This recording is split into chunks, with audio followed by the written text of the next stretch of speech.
Assalamualaikum warahmatullahi wabarakatuh. Di video kali ini saya akan membahas pembelajaran tentang leasing. Kita akan masuk saja ke pengertian leasing. Jadi, leasing itu adalah pembiayaan peralatan atau barang modal suatu perusahaan yang akan digunakan untuk proses produksi baik secara langsung maupun tidak langsung. Nah, maksud dari pembiayaan di sini adalah jika Anda membutuhkan barang modal untuk usaha ataupun produksi tertentu, misalnya mobil dapat disewa atau dibeli secara kredit melalui leasing ini. Nah, pihak leasing itu dapat membiayai keinginan Anda sesuai perjanjian yang disepakati antara kedua belah pihak. Leasing ini sendiri itu dapat diartikan juga sebagai kegiatan pembiayaan perusahaan dalam rangka penyediaan barang-barang modal yang dapat digunakan dalam jangka waktu tertentu. Jadi, leasing ini adalah sebuah atau suatu perjanjian antara pemilik leasing atau lessor dan nasabah atau lease dan pihak lessor yang menyediakan barang yang akan digunakan oleh lease sebagai modal. Nah, kemudian itu imbalan untuk lessor itu berupa bayaran sewa oleh lease dalam waktu tertentu. Selanjutnya kita akan membahas tentang jenis-jenis leasing. Nah, jadi jenis-jenis leasing ini yang pertama ada capital lease. Capital lease di sini itu diartikan sebagai jenis leasing yang perusahaan leasingnya adalah lembaga keuangan. Jenis leasing ini itu nasabah atau lease yang membutuhkan barang atau modal, menentukan sendiri kriteria dan spesifikasi barang yang dibutuhkan. Kemudian lease juga yang melakukan negosiasi langsung dengan supplier barang tentang harga dan syarat-syaratnya. Yang kedua adalah operating lease. Nah, jenis leasing ini itu diartikan sebagai pihak lessor membeli barang kemudian disewakan kepada lease dalam jangka waktu tertentu. Lease di sini hanya membayar rental atau sewa barang saja. Namun harga barang dan biaya-biaya lainnya itu lessor yang membayar. Jenis yang ketiga adalah sales type lease atau lease penjualan. Nah, ini biasanya dilakukan oleh perusahaan industri yang menjual lease barang dari hasil produksinya sendiri. Biasanya penjualan lease ini memiliki dua macam pendapatan yang diakui. Yang pertama adalah pendapatan penjualan barang dan yang kedua adalah pendapatan bunga atas pembelanjaan selama jangka waktu lease tersebut.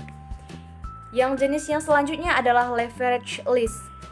Jenis ini adalah dilibatkan tiga pihak atau biasa disebut dengan credit provider.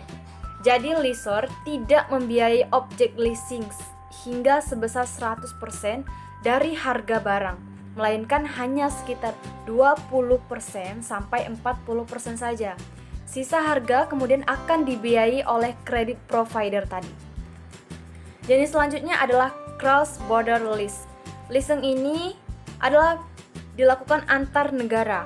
Artinya lessor dan lease terletak tidak dalam satu negara, melainkan dua negara yang berbeda. Nah, biasanya barang yang dileasingkan dalam cross border lease adalah barang yang memiliki nilai yang besar. Contohnya seperti pesawat terbang bentukan dari Boeing dan bentukan dari Airbus. Tidak hanya dari jenis-jenisnya dalam leasing, ada juga keuntungan dari leasing ini. Keuntungan yang pertama adalah fleksibel. Artinya perusahaan leasing sistemnya kontrak sehingga dapat disesuaikan dengan kebutuhan perusahaan kita. Kemudian besar pembayaran dan jangka waktu pembayaran dapat disesuaikan dengan kondisi perusahaan kita. Nah, kita itu dapat membuat kesepakatan sendiri dengan pihak leasing sesuai dengan kemampuan perusahaan kita sendiri. Yang kedua, keuntungannya adalah tidak diperlukan jaminan. Artinya sesuatu yang menarik dari leasing ini adalah tidak meminta jaminan dari lease-nya.